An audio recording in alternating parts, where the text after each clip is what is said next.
ఉచిత కాన్పులు, సిజేరియన్లు మరియు అన్ని రకాల ఎమర్జెన్సీ వైద్య సేవలు ఇక్కడ అతి తక్కువ ఖర్చులతో చేయబడును. ఇట్లా చెల్మడ ఆనందరావు జనరల్ హాస్పిటల్, బొమ్మకల్, కరీంనగర్.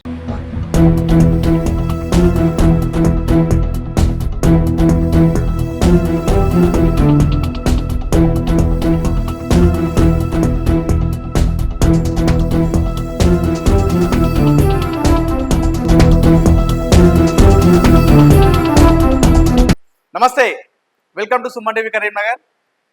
నేను మీ అనిల్. బొమ్మకల్ మర్డర్ సంచలనం సృష్టించిందని చెప్పుకోవచ్చు. మొన్న ఆదివారం రాత్రి బెజ్జంకి మహేష్ అనే యువకుడిని అదే గ్రామానికి చెందినటువంటి వ్యక్తి వీరిబాడులతో గొంతు కోసిన ఘటన మనకు తెలిసింది. అసలు ఈ విషయం అంతా కూడా ముందు నుండి అసలు ఏం జరిగిందనే విషయం తెలుసుకుందాం.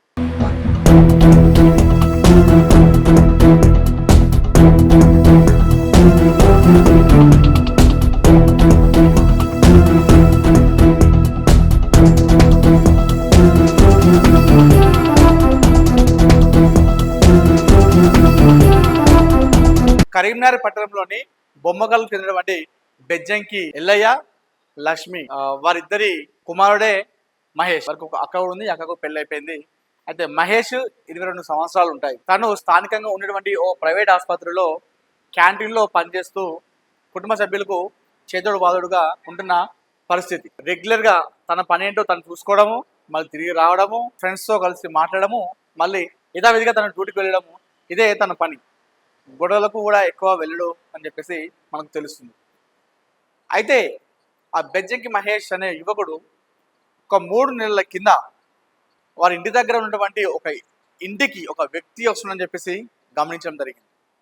ఆ వ్యక్తి ఆ ఇంటికి వెళ్ళి ఆ మహిళతో అక్రమ సంబంధం పెట్టుకుంటాడని చెప్పేసి ఆ విషయాన్ని గ్రహించాడు బెజ్జంకి మహేష్. ఈ విషయాన్ని ఎవరైతే ఆ మహిళ ఉందో ఆ మహిళ భర్తకు మహేష్ చేరవేసినట్టుగా తెలుస్తుంది. మీ భార్య ఇలా చేస్తుంది మీ ఇంట్లో అని చెప్పేసి చెప్పడంతో ఇంకొకసారి ఆ విషయాన్ని నువ్వు మరొకసారి నాకు చూసినప్పుడు నాకు దొరకబట్టు, నాకు ఆ డోర్ లాకేసి నాకు ఫోన్ చేయి, నేను వస్తా అని చెప్పేసి ఆ వ్యక్తి చెప్పడంతో అయితే మహేష్ కూడా దీనిపైన దృష్టి పెట్టడం జరిగింది. అయితే ఒకసారి కాలువ సతీష్ అనే వ్యక్తి ఆ మహిళ దగ్గరికి వచ్చిన సందర్భంలో చూడడం జరిగింది. అదేవిధంగా ఆ మహిళ భర్తకు చెప్పడం జరిగింది, వచ్చి అతన్ని కొట్టడం జరిగింది. అయితే అదే రోజు ఆ కాలువ సతీష్ అనే వ్యక్తి బెజ్జంకి మహేష్ని సవాల్ చేశాడు.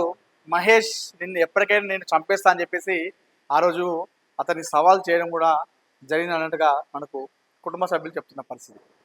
అయితే ఇదంతా కూడా 3 నెలలుగా వస్తుంది. ఈ విషయం అయితే బయట పెడుతున్నాడని చెప్పేసి గ్రహించినటువంటి కాలువ సతీష్ బెజ్జంకి మహేష్ పైన పగ పెంచుకున్నాడు.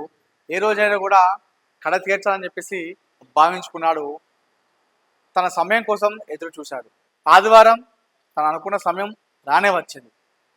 ఆ రోజు బెజ్జంకి మహేష్ ఆ యువకుడికి వీక్ ఆఫ్. మామూలుగా మనకు వీక్ ఆఫ్ రాగానే ఆ వారం రోజుల్లో మనం చేసిన పని అంతా కూడా మర్చిపోయి బయట ఫ్రెండ్స్తో తిరుగుతూ స్పెండ్ చేస్తూ ఆ పనినంతా కూడా ఆ స్ట్రెస్ అంతా కూడా మర్చిపోతాం. అదే పని చేశాడు మన బెజ్జంకి మహేష్. బెజ్జంకి మహేష్ ఆ రోజు తన స్నేహితులతో కలిసి ఆ రోజు కళ్ళు దాడడానికి వెళ్ళాడు. బెజ్జంకి మహేష్, అజయ్, ఎడలి సతీష్, అనిల్ ఈ నలుగురు కూడా వెళ్ళడం జరిగింది. ఈ నలుగురు ఒకరికొకరు పరిచయం, చాలా మంచి స్నేహితులు కూడా. అయితే ఆ రోజు ఉదయం 10 గంటలకు వెళ్ళినటువంటి మహేష్ ఆ రోజు రాత్రి 7 గంటల ప్రాంతంలో శివమయ్య కనిపించాడు, గొంతు కోసి రక్తం మడుగులో కనిపించాడు. అయితే ఆ రోజు ఉదయం అసలు ఏం జరిగిందనే విషయము చాలా మందికి క్లారిటీ లేదు. అయితే ఆ రోజు బెజ్జంకి మహేష్, అనిల్, అజయ్, ఎడల్ సతీష్ ఈ నలుగురు వెళ్ళారు. అక్కడ ఉన్నటువంటి ఒక చెరువు కట్ట దగ్గర తెల్లగల్లు తాగడానికి వెళ్ళడం జరిగింది. అక్కడ తెల్లగల్లు తాగారు. తాగిన తర్వాత అక్కడి నుండి అనిల్ అదేవిధంగా అజయ్ ఇద్దరు కూడా ఇంటికి రావడం జరిగింది.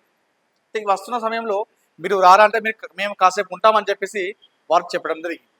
సో వీరేమనుకున్నారు, తెలిసిన వాళ్ళే కదా, మనోడే కదా, ఎడలి సతీష్ అనే వ్యక్తి కూడా మనోడే కదా, ఇద్దరు కూడా మనవాళ్ళే కదా, కాసేపు ఉండి వస్తారులే అనుకొని ఈ అజయ్ అదేవిధంగా అనిల్ ఇద్దరు కూడా ఇంటి ముఖం పట్టారు. వాళ్ళు ఇంటికి వెళ్ళిన తర్వాత ఏం జరిగిందనే విషయం అజయ్ అదేవిధంగా అనిల్ వారి ఇద్దరు కూడా తెలియని పరిస్థితి. ఎడలి సతీష్ అనే వ్యక్తి ఈ బెజ్జంకి మహేష్కి వరుసకు బావ అవుతాడు. తనకు స్నేహితుడు అదేవిధంగా వరుసకు బావ అవుతాడు. అయితే వారు చెప్తున్న వాదన ఏంటంటే ఎవరైతే కాలువ సతీష్ ఉన్నాడో ఆ మహిళతో అక్రమ సంబంధం పెట్టుకున్నటువంటి వ్యక్తి ఆ ఎడలి సతీష్కి చెప్పి పథకం ప్రకారమే ప్లాన్ ప్రకారమే తనను ఆ ప్లేస్కి తీసుకురమ్మని చెప్పేసి అక్కడ బెజ్జంకి మహేష్ను హతమార్చాడని చెప్పేసి బెజ్జంకి మహేష్ కుటుంబ సభ్యులు చెప్తున్న పరిస్థితి. ఏ రోజైతే బెజ్జంకి మహేష్ మర్డర్ అయ్యాడో అదే రోజు ఎడలి సతీష్ అనే వ్యక్తి తను మీడియాతో మాట్లాడుతూ నేను అక్కడే ఉన్నాను, ఇద్దరు అప్పటి వరకు కూడా బాగానే మాట్లాడుకున్నారు, మేము మందు తాగుతూ సరదాగానే ఉన్నాము, సెటిల్మెంట్ చేసుకుందామని చెప్పేసి వచ్చాము అన్నట్టుగా ఎడ్ల సతీష్ చెప్తున్నాడు. బాగానే ఉన్నారని చెప్పేసి నేను వెళ్ళి పక్కకి వెళ్ళి ఫాస్ట్కి వెళ్ళాను, టాయిలెట్ వెళ్ళి వచ్చే లోపే కాలువ సతీష్ అనే వ్యక్తి బెజ్జంకి మహేష్ని బీర్ బాటిల్తో తను కోసేసి పక్కన పడేసినట్టుగా మనకు ఎడలి సతీష్ చెప్తున్న పరిస్థితి. అయితే ఇందులో ముగ్గురిని అదుపులోకి తీసుకున్నారు. ఎవరైతే A1గా కాలువ సతీష్, A2గా ఎడలి సతీష్, అదేవిధంగా A3గా ఎవరైతే మన మహిళ ఉన్నారో ఆ మహిళను, ఈ ముగ్గురును అదుపులోకి తీసుకోవడం జరిగింది. సో అందరూ చెప్తుంది ఏంటంటే ఎడలి సతీష్ అనే వ్యక్తి సెటిల్మెంట్ చేద్దామని చెప్పేసి తీసుకెళ్ళలేదు. కాలువ సతీష్ అనే వ్యక్తి మహేష్ని మర్డర్ చేద్దామనే ఉద్దేశంతోనే ఎడలి సతీష్తో సంప్రదింపులు జరుపుకున్నారు. ఇద్దరి మధ్యలో వారికి ఏదో ఒక ఒప్పందం జరిగింది. ఆ ఒప్పందం ప్రకారమే బెజ్జంకి మహేష్ను ఆ స్పాట్లోకి తీసుకెళ్ళి చంపేశారని చెప్పేసి గ్రామస్తులు సైతం కూడా ఎక్కువ చెప్తుంది ఇదే పరిస్థితి. ఇప్పుడు ఏం జరిగింది, ఈ ఇష్యూ అంతా కూడా చూస్తే మనకి ఏం జరిగింది, ఒక వ్యక్తి తన ఇంటికి దూరమై ఆ కుటుంబం అంతా పుట్టడి దుఃఖంలో ఉంది. అదేవిధంగా ముగ్గురు కటకటలా పాలైనటువంటి ఘటన మనము మామూలుగా చూస్తాం.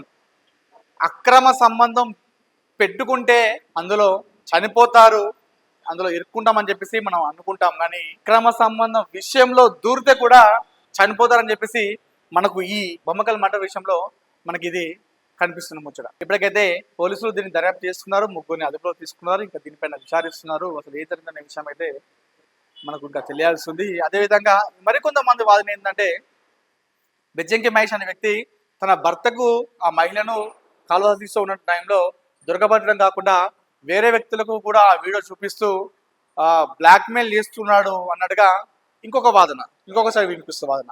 సరే ఏది ఏమైనా కూడా ఒక మనిషి ప్రాణాలు తీయడం అనేది చాలా నేరమైన విషయము. యువకుడి ప్రాణం పోయింది. ఆ ప్రాణం పోవడంతో ఆ కుటుంబ సభ్యులు ఇంట్లో పుట్టడి దుఃఖం మిగిలింది. కెమెరా పర్సన్ కుమార్తో అనిల్ సుమటేవి, కరీంనగర్.